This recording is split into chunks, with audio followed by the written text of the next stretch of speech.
Hello and welcome to Film du Siècle, the film and media channel focused on all things 90s and 2000s. This week, Seb and Olly will be discussing Harry Potter and the Prisoner of Azkaban.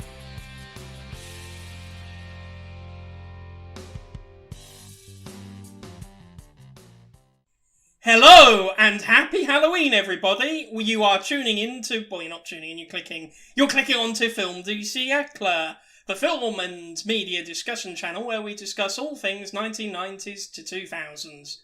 And today we are watching the third of the Harry Potter movies, Harry Potter and the Prisoner of Azkaban. Yeah, this is my favourite one. I like this one quite a bit. Yeah, I like this. It's a pretty good one. Although, as a child, I remember not really understanding what Azkaban was, so I think for a while I was calling it the Prisoner of Azerbaijan. That'd be a very different movie. Yeah, although apparently in some countries it was accidentally printed as the Prisoner of Astrakhan, which is a city in Russia. That would also be a very different movie. In fact, do you know what's weird? Okay, I'm not going to mention it too much, but J.K. Rowling's notion of countries. Because if there's anything dark or grisly or anywhere that anyone evil needs to hide, it's usually in Albania or Hungary or what's she got against the Balkans? Why are they like places for evil people to hide in her books? I don't know. Oh, he's in Romania. Oh, he's got to be a bad guy then. What's going on there? Vampires.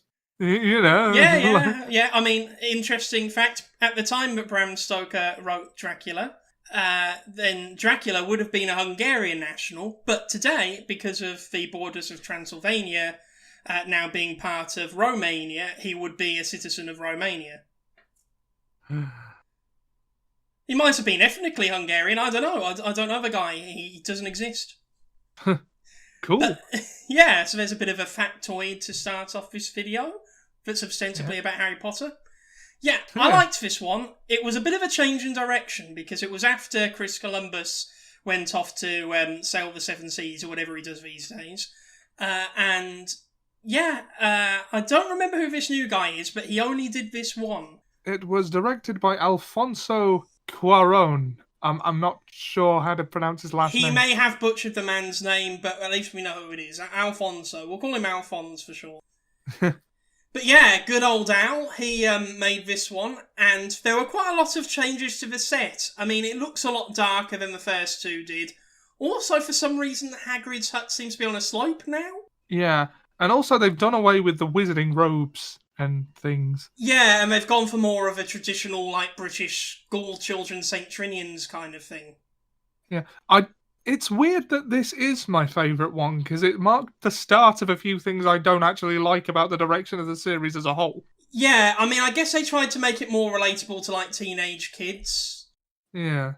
Which I suppose I would have had to have done at this point, but yeah, I feel like they've introduced too many sort of things that are familiar in the Muggle world, and it sort of ruins the suspension of disbelief when you take into account the world building in the first two. Yeah. And it happens to, like, everyone. It's not just Harry and Hermione who have Muggle backgrounds that ditch the wizarding robes. It just happens across the board, doesn't it? Yeah, and that's a little bit weird, and it's the debut of Michael Gambon's Dumbledore. Yeah. And I think we've said before that he's not our favourite Dumbledore, and we don't think he quite understood the role the way that... I mean, to be fair, you were never going to get a better Dumbledore than Richard Harris. No, yeah, he didn't quite understand the role as well as Richard Harris did, perhaps. He's alright. I quite like him, I will say that. I quite liked Hagrid in this one. Yeah, he does a good job. Yeah, and then you've got the original cast coming... The cast of the first two movies mostly coming back for this one.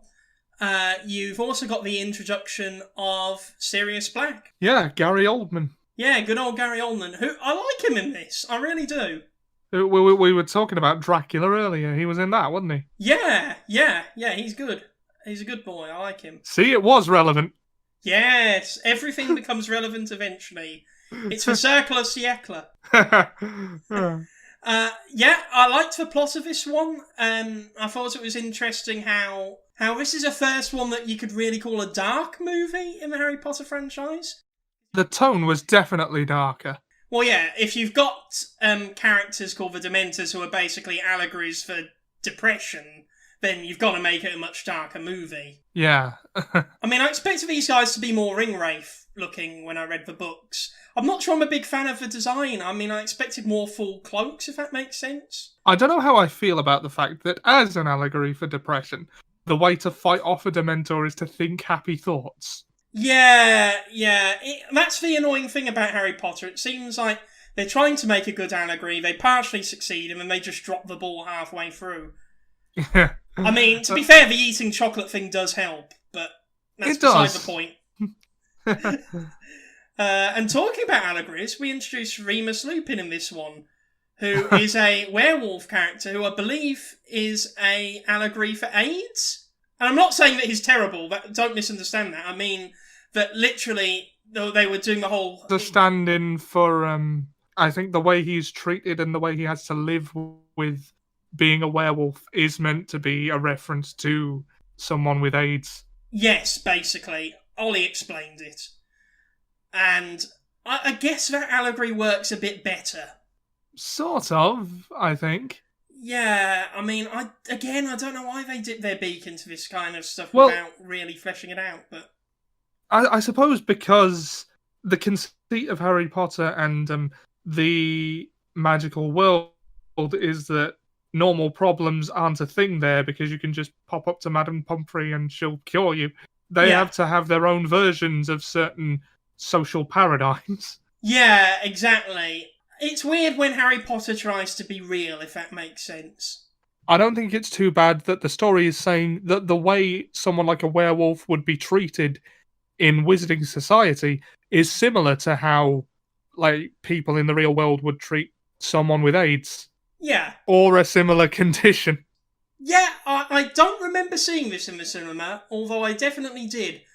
Was the Quidditch... Yeah, there was Quidditch... Oh, here's something that I don't like about this movie. Go on. The very ending. I just hate that shot at the ending, where he's on the broom and then he heads towards the camera and then it freezes on his face. That just... I don't know why, but that rubs me the wrong way and it winds me up. I don't know why it's so cheesy and stupid. I don't know why I don't like that. I know what you mean. It's not enough to ruin the movie for me, because it's just one moment, but for some reason it just infuriates me. It's a bit tonally at odds with the rest of the film, isn't it? Yeah, because they sort of try and end it in kind of a Ferris Bueller kind of way, or a... No, it's not Ferris Bueller that does it. They try and end it in a Breakfast Club kind of way. And it just doesn't work, because it's not a coming-of-age movie, it's a werewolf and Dementors movie. It just doesn't really work. Could have worked more for, I don't know, one of the later ones, perhaps? But perhaps. Yeah. I really like Timothy Spall in this. He played... I almost said Grima Wormtongue. We'll come to that series of movies soon. No, that's Brad Dourif, isn't it? Yeah. He plays... Wormtail. Yeah, Wormtail. He plays Wormtail. And he's very good in this, because he's sort of the main villain of this, because there's a whole bait and switch where through the whole thing you think that Sirius Black is trying to hunt down Harry Potter and kill him. And then it turns out that he was innocent and he was framed, and the real culprit of the crime was Scabbers the Rat, which I'm not making up, by the way. He is Wormtail in disguise. And the implication there is that apparently he has lived as the Weasley family's pet rat for 12 years. Oh my god, if that spell that Ron used in the first movie actually worked, then he might have been yellow. Oh, Simpsons vibes. Yeah, but does he eat human food when no one's looking, or how does he subsist? I don't know. I mean, surely 12 years in a rat's existence is going to take some kind of a toll on you. Also, how has no one noticed until now? Because he got turned into a water goblet. Wait, here's another thing. If you can turn Peter Pettigrew into a water goblet, then why can't they do that to the other Death Eaters and just keep them in a closet? I don't know. It's like, oh, it's Voldemort. That's okay. We can turn him into a water goblet and keep him away. And then, like, you invite your friend over for a drink, and you're like, you having a nice cup of tea? Yeah, I am, actually. Hey, that cup, Voldemort. No! I thought it tasted... No! That's crazy! I know, right? That cup, Voldemort. Carry on.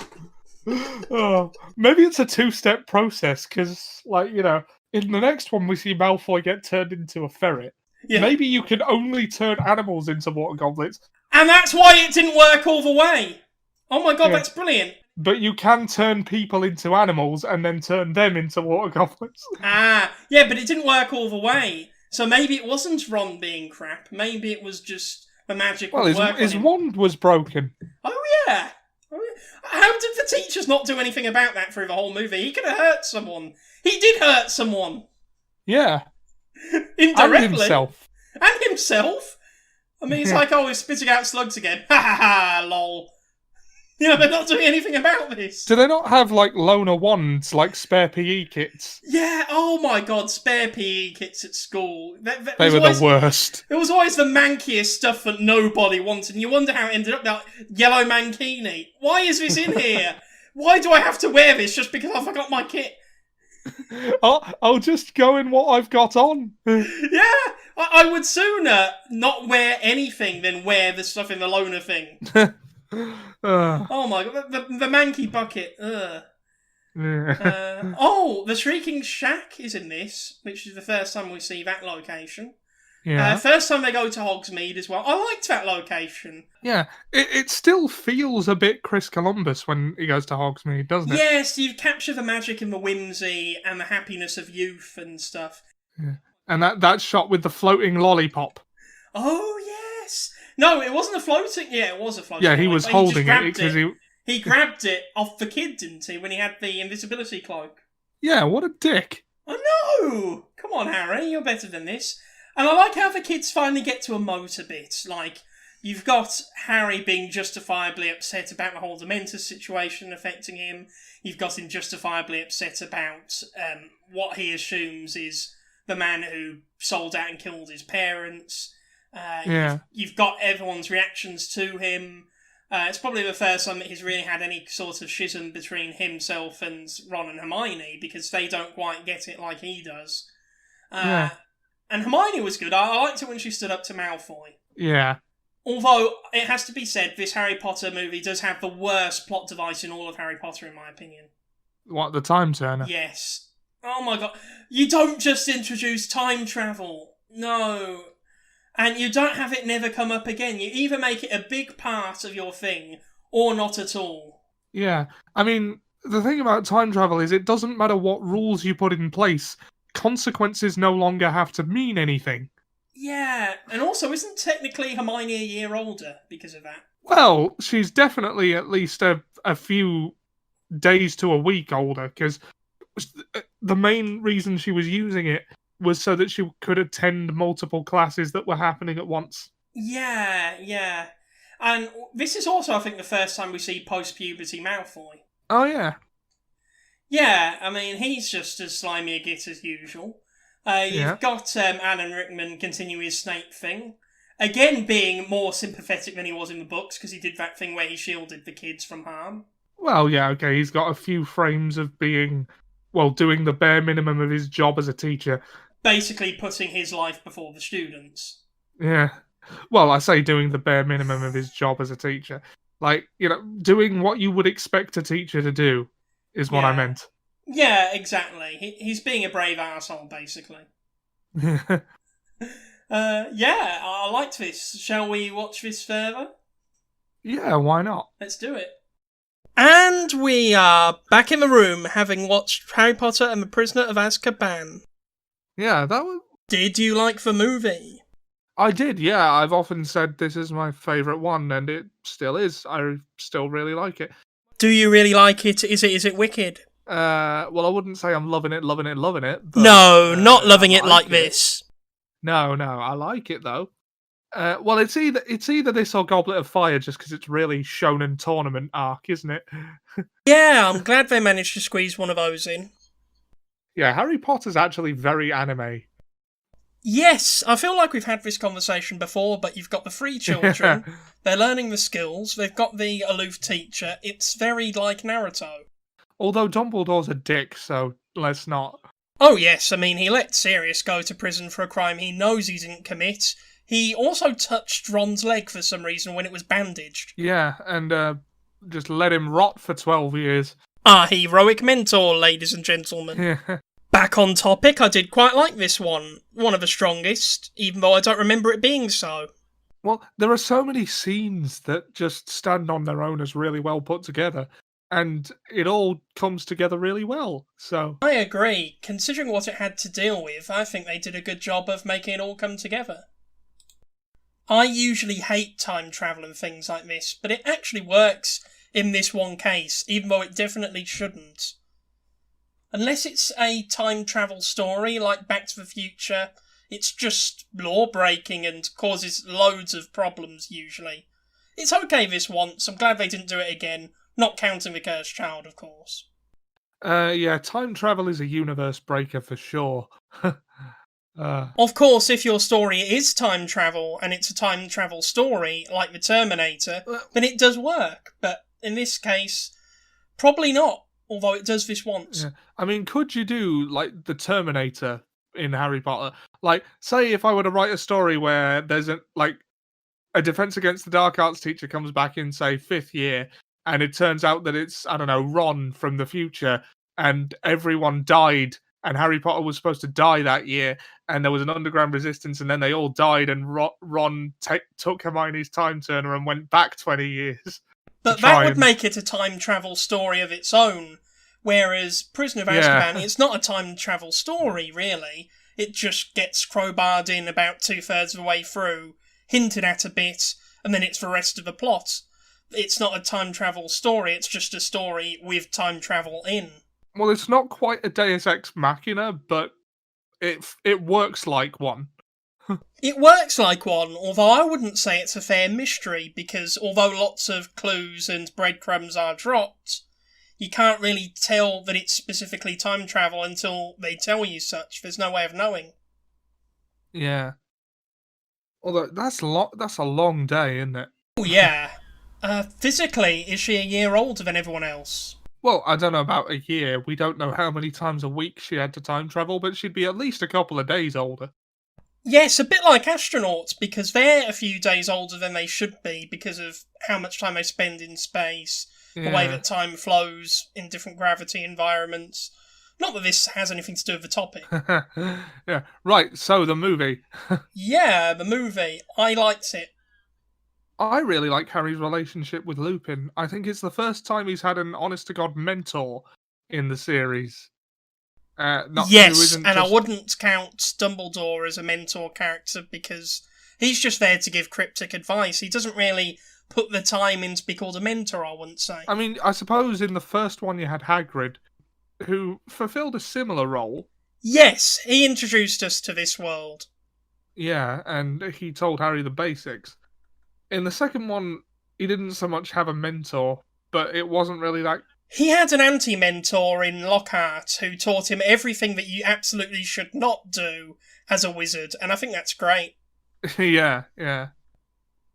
It's the first mature Harry Potter story where he doesn't get told who the villain is, where he sort of has to figure it out for himself and decide what he's going to do. I mean, Does he support Lupin? Does he support Sirius? Does he support Peter Pettigrew? It's really up to him. It's the first test of his character, I suppose.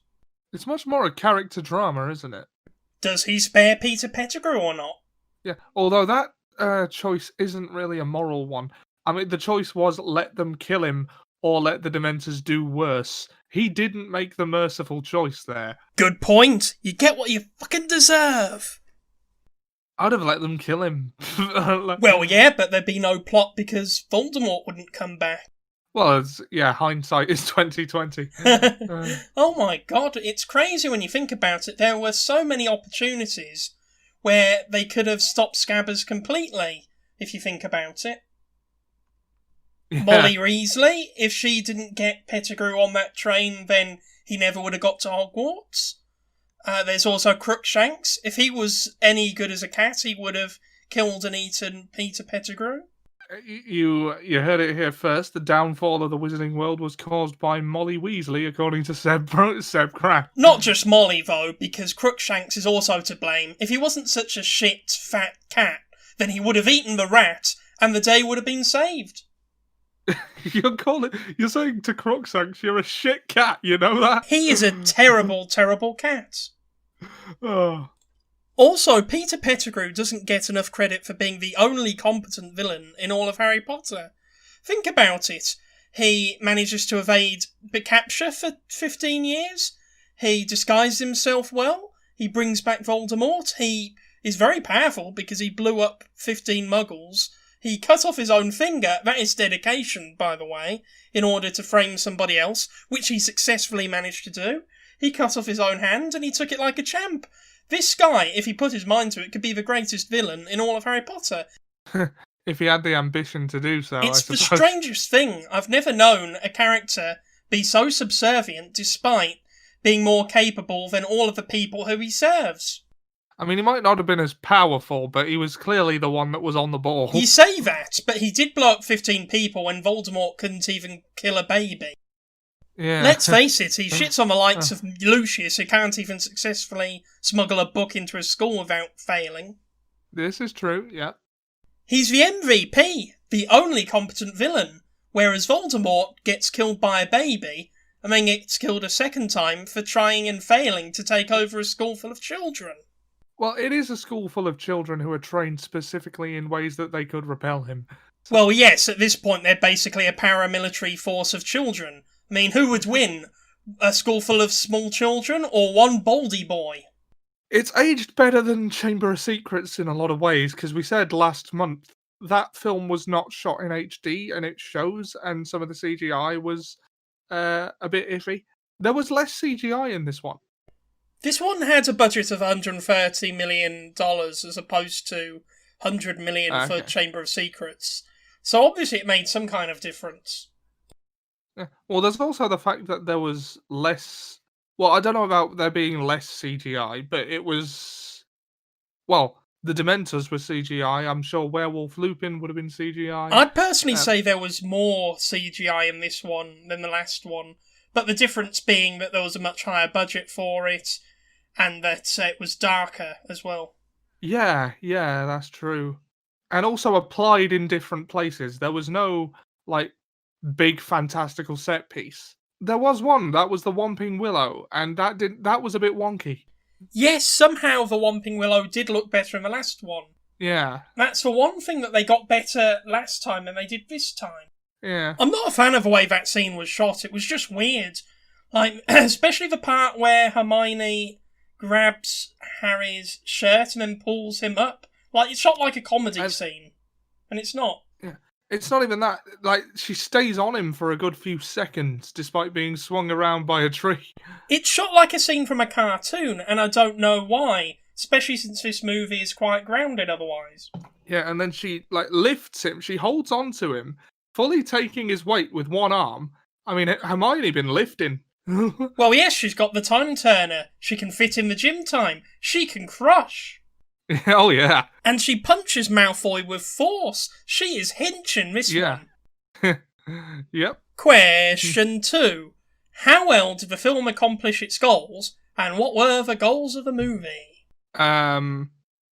Well, the Harry Potter series goals were to make more money than they cost to produce, as is the first goal of any film, and to bring the story of Harry Potter and the Prisoner of Azkaban to life.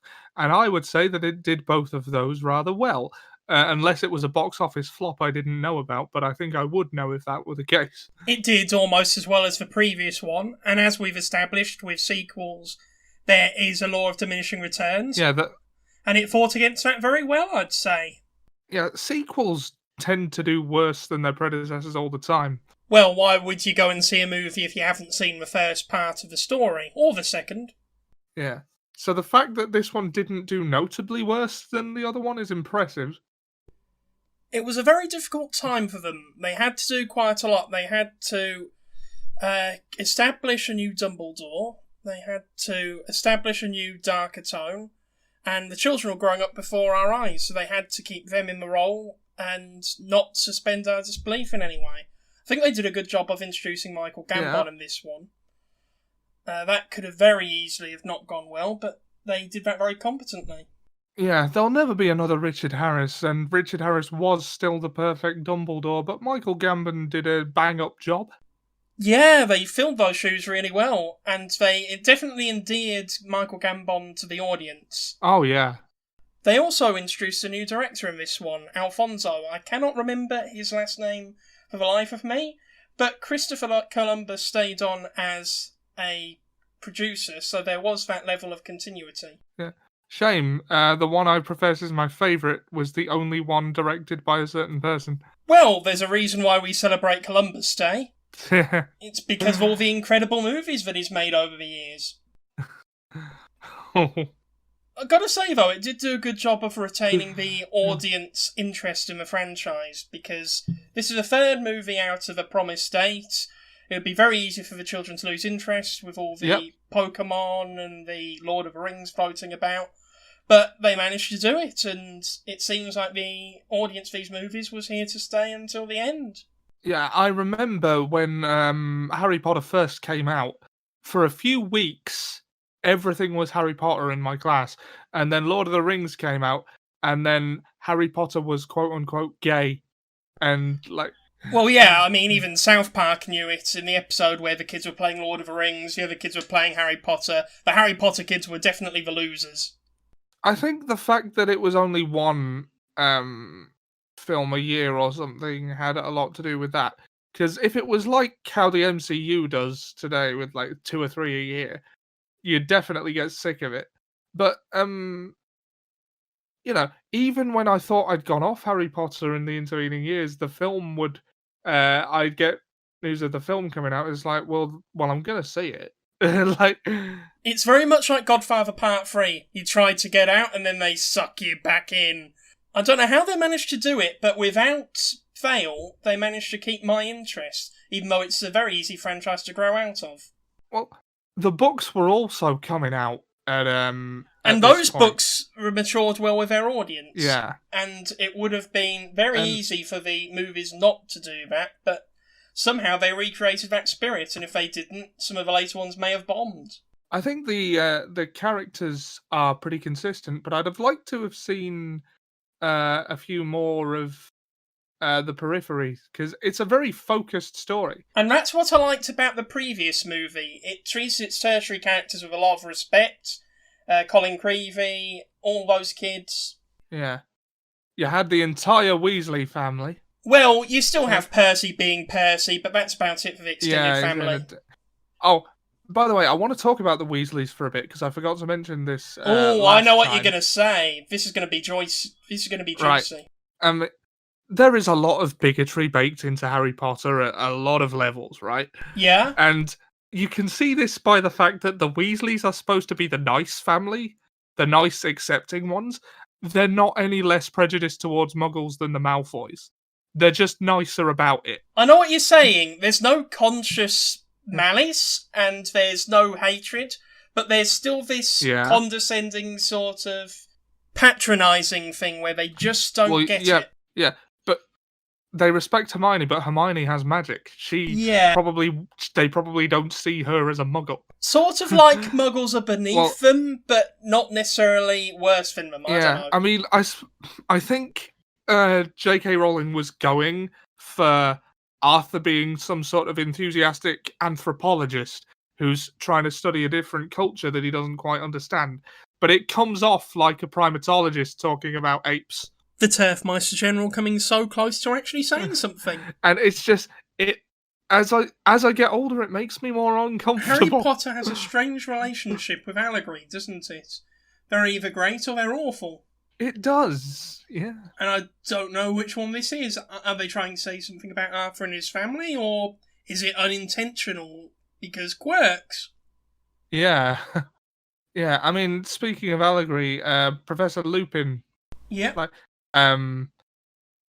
Well, I don't know if I can confirm this, but I remember reading somewhere he was meant to be someone struggling with HIV, but he's a werewolf. Yeah. And, well, he was obviously a werewolf. His name's Remus Lupin. Indeed. the J.K. Rowling school of naming things. His name was Werewolf McWerewolf. How did you know I was a werewolf? Your name's literally Lupin. Oh, that's right, Hermione. You really are the greatest witch of your generation. Hello, I'm Professor Wolfie McWolfson. My animagus is the full moon because I hate planets. The only Asian character's called Cho Chang. Bloody hell, it's so terrible, isn't it? Oh, it's so bad. You see why I feel awkward doing these days? I agree, it's so embarrassing and it's so cringe, but at least we inject our own sense of film du siècle into matters. Yeah. But we not covering these would be a glaring omission of the culture of the time period we cover, so... Well, yes, and when you've got such a tasteless, awful author, I suppose it's up to us to maintain the classiness. I don't know, to be honest. Anyway, yeah, I really like the way Harry's relationship with Lupin is built, and good, isn't it? Every single scene is solid gold. Yeah, and also the Dementors are meant to be analogous for depression, and bless them, they tried to make it work, didn't they? Yeah, it sort of works because the way he fights them is to think happy thoughts, and that's not how depression works. But he also goes to someone for help, someone who knows how to help him. That's what I said. Intentional or unintentional, that's a far better lesson than eat loads of chocolate. Well, the Patronus as a tool, I know, like, it looks a bit like it's saying, just think happy thoughts, but it also could be, on bad days, you've got to cling to something. I know I certainly have sometimes. And, well, that can stave off the worst of it for a while. Yes, you've got your stopgaps, or you've got your longer-lasting ways to deal with it, such as getting help. Yeah. I mean, giving the benefit of maximum doubt to J.K. Rowling, I think she would probably have been going for that rather than the just think happy thoughts thing. And I mean, I don't want to make any assumptions here, but it feels a lot like an allegory for depression, but was written by somebody who has very little personal experience with it. Yeah. Please don't take all your life lessons and wisdom from fiction. So you could either get therapy or eat chocolate. Yeah. Why not both? The duality of man? Why not both? Both is good. Unless you're allergic, of course. Yeah. And in moderation, of course. Don't go pulling any Augustus Gloop shit on us. Don't tell me what to do. Well, we don't want you getting stuck up the pipes. Last time I had to sing about it for 2 hours. Olly, Olly, Olly. Did this film exceed your expectations? Yeah. I forgot quite how well put together it was. The CGI has improved very much. I think the lighting, you mentioned this, had something to do with that. And also where it was applied. Well put. I would say it was better than I remember it being, but it was also a lot weirder than I remember it being. Especially with all that night bus shit. Yeah. And I did like that scene. It was just so crazy and off the wall and unlike anything else in this movie or the rest of them. That's one of my favourite scenes. Well, you gotta love that Rastafarian guy who's a shrunken head and does quips because he's Lenny Henry as well. It is a bit of a tone shift, isn't it? The bus looks like it's being fast-forwarded as well. It's not just going fast. I liked that. It worked. Yeah. There's a lot of really small things that are strange in this film. Like, you've got the hunchback guy who... He seems to be normal, except they don't treat him as such. And he's guiding Harry. Yeah. They treat him normally, and then he goes like, and does this weird laugh.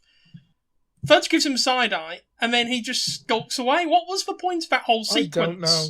What does it achieve in Harry Potter? Oh, you mentioned this as well earlier. The way exposition is given by characters who don't know Harry is there. But they don't always do a bad job of it. For example, when they first meet Lupin on the train, and he's telling them about the Dementors and what makes them tick. That works because it's like a normal flowing conversation. And then you have weird shit like Fudge going to Hogsmeade, meeting the pub landlady and one teacher from the school in order to have a super confidential talk out in the open, loud enough for Harry, who's under the cloak, to hear. And then they have this confidential meeting in the upstairs room of this pub. He's the Minister of Magic. Does he not have some sort of secret room where they can go to discuss confidential matters? Does he not think someone could be listening in? Like, I don't know, Sirius Black who's on the run. I don't know. It reminded me of a show called The Comic Strip Presents in the 80s, I think, possibly even 70s, where they did a parody of the sort of like Secret Seven or Famous Five sort of stories. And they happened across a couple of people walking along going, blah, blah, nuclear bomb, blah, blah, nefarious plans, or something like that. That's what that reminded me of. It do be like that. Like the part where they're on the train and they have this conversation, oh, well, this killer Sirius Black is after me. That must have been about an hour, judging by the lights, since they took off from the train station. Why did it take an hour for them to have this conversation? And why are they having it in this very expository way right then and now? It's surely something you'd mention even before you get on the train. By the way, don't want to alarm you, but someone's trying to kill me. They were probably just like chatting shit about Malfoy and how much of a dick he is. And that was apparently far more important than the impending death of our main character. And then you have a similar moment near the end where Harry and Hermione are on the hippogriff, and he's like, that wasn't my dad I saw earlier, Hermione, it was me. And she's like, yeah, I know, I was standing right next to you at the time. Why are they having this conversation several minutes after taking off into the air? It's so weird. Yeah. Although once they had, it probably would have been excusable for Harry to wait for Hermione to get her bearings on his back before telling her this quite important information. That would make sense, except she was standing right next to him at the time all of this happened. She already knows firsthand. I think that's more for the benefit of the audience. Even the audience aren't that dumb, Ollie. Well, it was explained in internal monologue in the book, so... That's very difficult to achieve on film. One film series that I think does it especially well is The Hunger Games, because all of Katniss's inner monologues and feelings are really... They really come across well on screen, I think. I've got to give them credit where it's due. I don't really remember the Hunger Games movies super well. They're really underrated as adaptations, in my opinion. And like I read the books after I watched the movies. I still don't remember much of them, but Great films, great films. One other weird thing that happens right at the beginning of a movie is when Uncle Vernon goes into Harry's room to check if he's asleep. He does this by very loudly opening the door and turning the light on in Harry's room, and then once he realises that he is asleep, he buggers off again. It's so weird. Who does this? Yeah, I mean, if anything... If he wasn't awake before, then he is now. Well done. Yeah. I mean, I suppose that's just meant to illustrate that he doesn't care. He's very inconsiderate of him. Yeah. Also, who was this Exposition kid they've introduced? Yeah, I know who you mean. I don't know. His only job in this movie, and he only has speaking roles in this one, I think he's a background character in Order of the Phoenix, is to espouse foreboding news about how terrible things are. Like, oh, the Grim is very bad. Or saying things like, it's like trying to catch smoke. Like trying to catch smoke with your bare hands. That's all he does. Why does he exist? The foreboding Exposition kid. Was he even a character in the books, or did they just introduce him to scare people? I don't know. I don't know. Did Neville or Dean not have the gravitas to deliver this scary news? Very odd. Yeah. I don't mind, it's just a weird thing to think about. Yeah. But they do exposition well at other times, like when they subtly show the Hogsmeade sign when they first arrive at Hogwarts. Yeah. Also, can we take some time to acknowledge that something has happened to Flitwick between these movies? He's had some work done, leave him alone. In the first two, he looks really old and he looks bearded and baldy, and in this one, he's got a full head of hair and it's black and he's lost his beard. He's de-aged by 15 years. It's Warwick Davis still. What happened?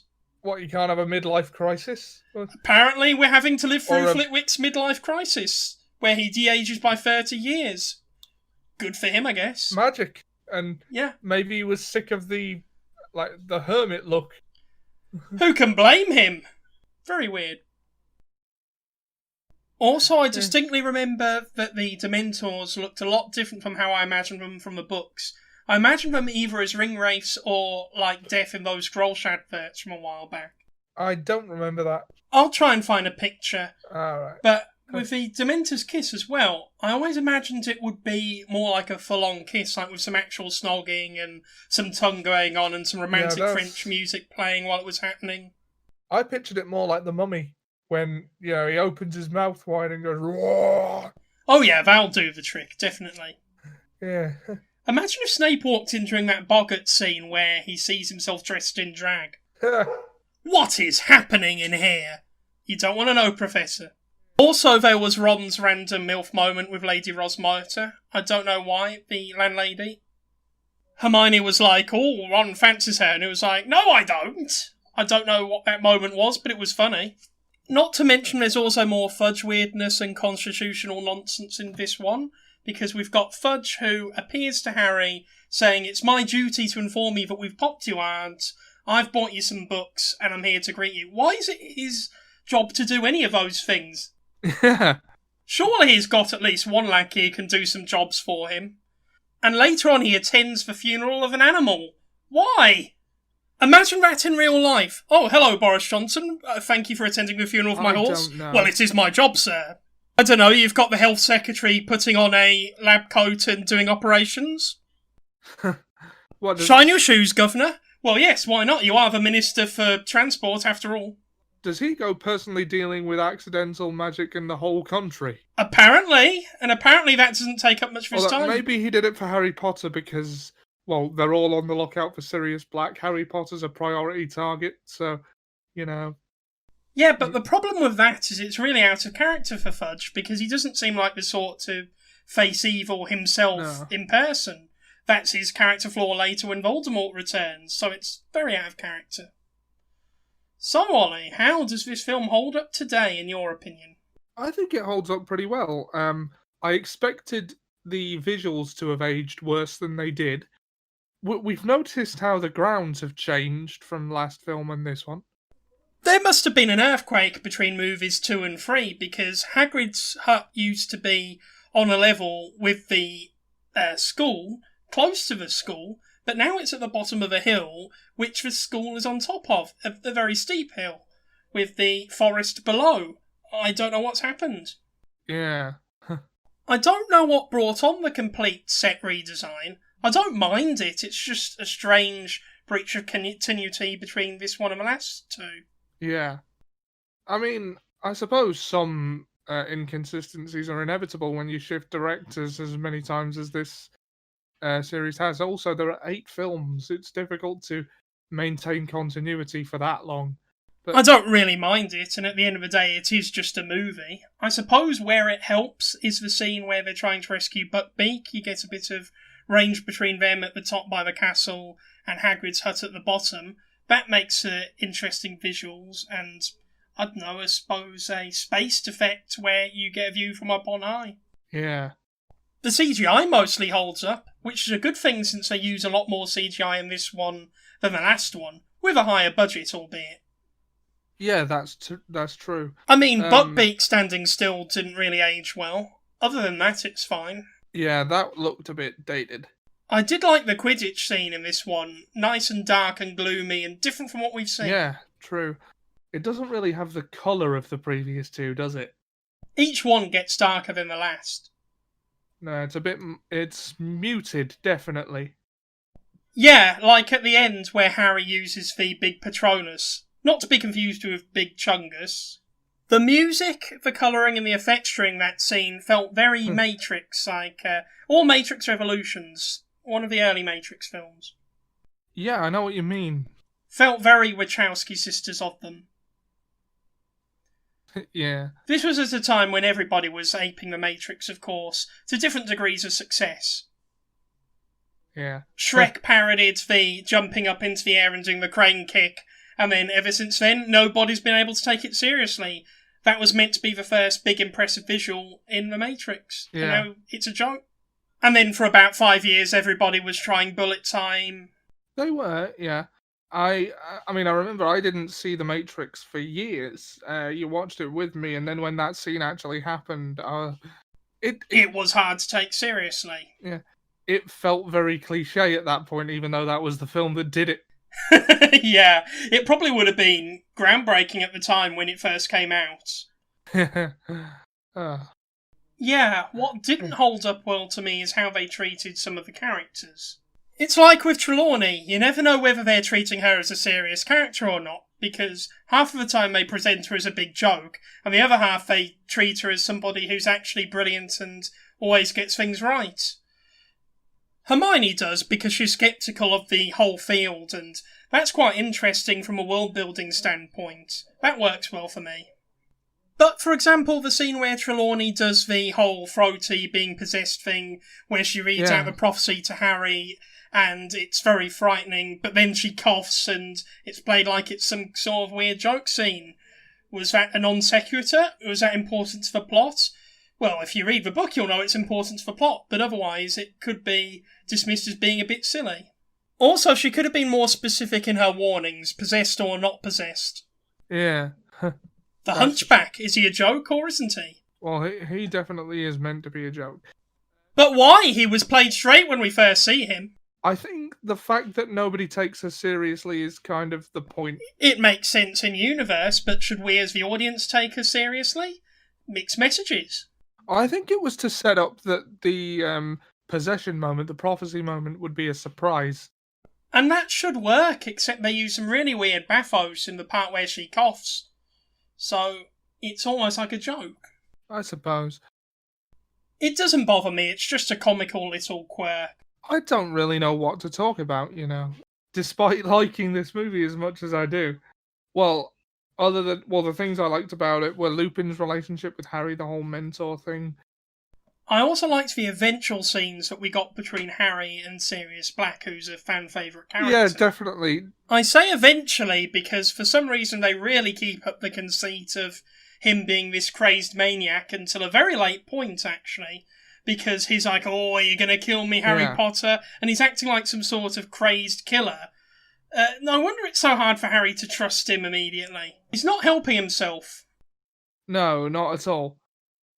Like, with hindsight, we know he's innocent, but he could have done a lot more to present himself as not a mass crazy? Murderer. Yeah. He should have been more like, no, Harry, I'm not insane, I'm not crazy, I don't want to kill you. And that would have been a good start. Might not have watched him in the heat of the moment, but would have saved some problems later on. He did himself no favours, did he? Come on, let's kill him now. I did my waiting. He's probably loopy from the Azkaban of it all, but he isn't later on. He's very calm and lucid later on. Yeah, that's true. I mean, it's inconsistent either way. You could understand that the years in Azkaban would have left him like that, a little unorthodox, shall we say. But then he just sort of turns it off. Also, for being one of the two titular characters, he doesn't really get a character arc in this one. He just sort of regains his sanity between movies 3 and 4 somehow. Yeah. Maybe they should explore this further in a Sirius Black movie. Don't encourage them. No, best we don't. Another decent turn by Gary Oldman, I would say. No, he gives a great performance. I'll give him that. Such a good actor. He was phenomenal in Churchill. He's just got this great natural ability to absorb himself completely into a role. I don't know how he does it. Yeah. I mean, he was Dracula once. He can play anybody, as we shall discover next week. Oh, yeah. He was the main villain in Air Force One, which we'll be watching next week. Okay, yeah. If you really wanted to be snobbish, you could say that this role's quite a bit beneath him, but he pulls it off well. Oh, yeah. Ollie, do you think that this film was received appropriately at the time? I think so, yeah. We try not to consider this franchise holistically, but it's extremely difficult not to. Well, you kind of have to, don't you? Yeah, but this one in particular is considered one of the best of the franchise, and I'd say deservedly. Yeah, and some of the details of that are so consistent you don't really notice them. Like, the scenery is all very well thought out. Yeah, I agree. Like, Hogsmeade in particular, I think, was a very it was a very well put together set. Yes, a fine introduction to quite an endearing set that keeps coming back for the later films. And also, there is the point where Harry sneaks out into Hogsmeade and he comes out in a sweet shop. And I think that's really appropriate because of what he's doing. Elaborate? Well, he's a kid sneaking out to do something he's not supposed to. He's a kid in a candy store. Yeah, exactly. Very dick move, though, stealing Neville's lollipop. I don't know why. Yeah. What has Neville ever done to him, other than nearly kill him in the next film? Pre-venge. Pre-venge, very well coined. I reckon that Neville did deliberately sabotage Harry's chances at winning the Triwizard Cup. Because maybe he just gave him bad weed because he knew that only Harry had an invisibility cloak and could steal his lollipop last year. I don't think Neville would go that far. He's a very nice kid. He is, although he does have a Friedrich Nietzsche moment in the next one when he goes, "Oh my god, I killed God." That's not the line. Although it could easily be edited to say that. Well, it's as well liked as it deserves to be, I'd say. It was always going to do well because it's Harry Potter. Well, I don't think it was a given that this franchise was going to continue to do well no matter what. Yeah, I'd say that the peak would have been around 2002, and this was 2004, so it could have very easily tailored off after that. And, well, it became sort of a annual-ish event, didn't it? The books coming out sporadically alongside the films didn't hurt, I imagine. No, each new release did breathe good life into this franchise. Although, having said that, if the movies weren't that successful, then maybe the later books wouldn't have been that successful either. Yeah, true. Very competently piloted movie, I would say. Yeah, absolutely. Not unlike Buckbeak. For that one scene, yeah. So, care to sum up this little film? In conclusion, yeah, I like this one. It's honestly hard for me to get enthused for Harry Potter these days. Yeah, me too. And I feel weird about doing these videos, but we might as well finish them. I think it's important to shine a light on why these movies were so successful from a technical standpoint, from the acting, the screenwriting, and the narrative aspects. I don't think a lot of... Well, there's one crucial piece of world building in this film, and it's the Dementors and Azkaban. Other than that... And the Time Turners, which thankfully never turned their ugly head again. Yeah, that's more of a MacGuffin than... well, it's not really a MacGuffin because nobody's looking for it. But you know what I mean. A plot device. It gives us one awful plot device, which is time travel, which they're sensible enough to never touch again. But it gives us one very good one in the Dementors map. The Marauders map, sorry. Yeah, Fred and George basically give Harry Hogwarts-wide surveillance. Fred and George are very much Lucius Fox to Harry's Batman. Well, except Lucius Fox was not in favour of surveillance. Very much not. He resigned over it. He did indeed. Although Lucius Fox was a professional who understood the complete moral ramifications of the technology that he had, whereas Fred and George are just thinking on how to use their technology to pull gruesome pranks on people. Yeah, true. I mean, if the Weasley brothers had access to Batman's technology, they'd probably repurpose it to give wedges or scare the shit out of people. Oh, absolutely. You installed a whoopee cushion in the Batmobile. Yeah, wait until he finds out. Yeah, I'd say that you summed it up, Ollie. I don't have anything I could add. It is a good film, though. It's there's very little that feels like it doesn't flow well. I do like the Boggart scene. I liked it too, although it's quite strange how they turned that snake into a clown, and it was actually a lot scarier than the snake was in the first place.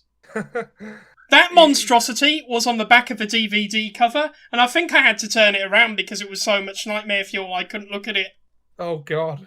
I would even dare to say that Snape wearing women's clothing was actually scarier than regular Snape.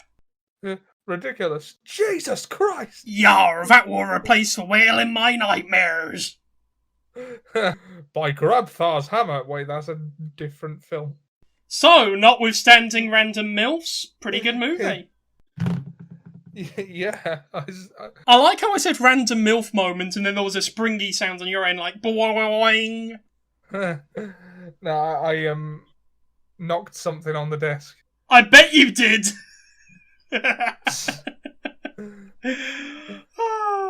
That's enough antics for 1 week. Next week we will be watching Air Force One.